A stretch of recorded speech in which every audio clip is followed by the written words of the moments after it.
তো ছোটবেলায় আমরা যখন ভাত-ফাত খেতাম না, তখন মায়েরা আমাদের বাংলা সিনেমার ভিলেনদের দেখিয়ে ভয় খাওয়াতো। আমার মনে হয় প্রিমিয়ার লিগে এই মুহূর্তে যদি কোনো ডিফেন্ডার ঠিকমতো ট্রেনিং না করে এবং খাবার-দাবার না খায়, তাহলে প্রতিটা টিমের ম্যানেজারদের ব্রায়ান ব্রবির একটা ছবি দেখানো উচিত।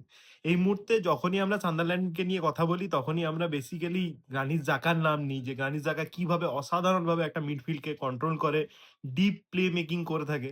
কিন্তু আমরা জেনারেলি একটা পয়েন্ট খুব মিস করে যাই বলে আমার মনে হয়েছে কালকের ম্যাচটা দেখে। ব্রায়ান ব্রবির হোল্ড আপ প্লে।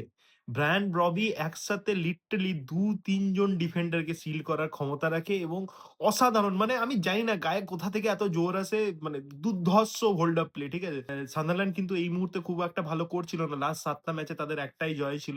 সেই জায়গায় দাঁড়িয়ে কালকে তারা বার্নলির বিরুদ্ধে জিতেছে এবং কালকে ইট ওয়াজ বার্নলি, কিন্তু at the same time it was important.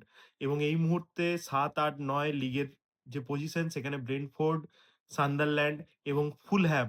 তো premier league is getting interesting day by day. তো what's your opinion? Please let us know. Thank you.